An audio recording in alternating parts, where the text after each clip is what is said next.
মধ্যপ্রাচ্যের রাজনৈতিক মানচিত্রে নতুন মোড়। একসময়কার শত্রুতা ভুলে এখন কৌশলগত মিত্র হল ইরাক ও ইরান। অতীতে রক্তক্ষয়ী যুদ্ধে জড়ানো এই দুই মুসলিম দেশ এবার একযোগে আঞ্চলিক নিরাপত্তা ও স্থিতিশীলতা রক্ষায় প্রতিশ্রুতিবদ্ধ হয়েছে। মধ্যপ্রাচ্যের দুই প্রতিবেশী দেশের মধ্যে সম্পর্কের নতুন অধ্যায় রচিত হচ্ছে। তেহরানে আয়োজিত এক যৌথ সংবাদ সম্মেলনে ইরাকের জাতীয় নিরাপত্তা উপদেষ্টা কাসিম আল আরাজি নতুন ঘোষণা দেন।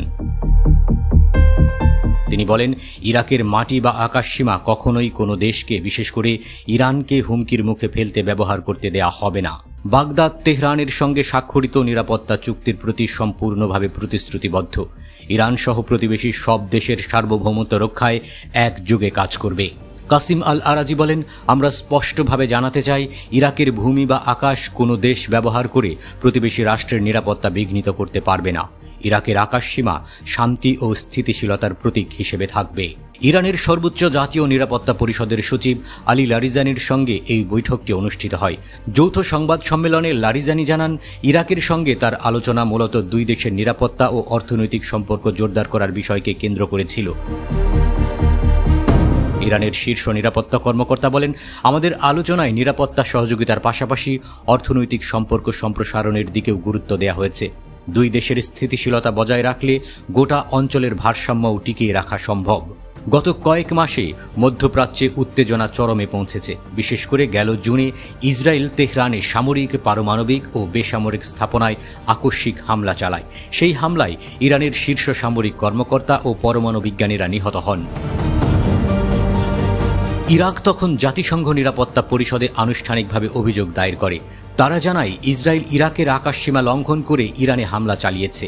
সেই ঘটনার পর থেকেই ইরাক তাদের আকাশ ও সীমান্ত রক্ষায় নতুন নীতি গ্রহণের ইঙ্গিত দেয়। বিশ্লেষকদের মতে, ইরাকের এই ঘোষণা শুধু কূটনৈতিক সৌজন্য নয়, বরং আঞ্চলিক নিরাপত্তার ভারসাম্যে বড় একটি বার্তা। অতীতে ইরাক ইরান যুদ্ধের রক্তক্ষয়ী ইতিহাস থাকলেও বর্তমান প্রেক্ষাপটে তারা বুঝতে পারছে, সহযোগিতা ছাড়া স্থিতিশীলতা সম্ভব নয়। আন্তর্জাতিক সম্পর্ক বিশেষজ্ঞরা বলছেন, ইরান ও ইরাকের এই জোট আঞ্চলিক শক্তির ভারসাম্যে নতুন মাত্রা যোগ করবে। মধ্যপ্রাচ্যে মার্কিন প্রভাব কমে যাওয়ার পর ইরান নিজের অবস্থান শক্ত করতে চায়, আর ইরাকও চায় নিজ ভূখণ্ডে আর কোনো যুদ্ধ বা বাহ্যিক প্রভাব না আসুক। আন্তর্জাতিক বিশ্লেষকরা বলছেন, এই ঘোষণার মধ্য দিয়ে ইরাক স্পষ্ট করেছে যে তারা এখন আর কোনো শক্তির কাছে চাপগ্রস্ত নয়, বরং ইরানের সঙ্গে পারস্পরিক স্বার্থে এক নতুন নিরাপত্তা নীতি গড়ে তুলছে। বাগদাদ ও তেহরান এখন শুধু নিরাপত্তা নয়, অর্থনীতি ও জ্বালানি খাতেও ঘনিষ্ঠভাবে কাজ করতে চায়।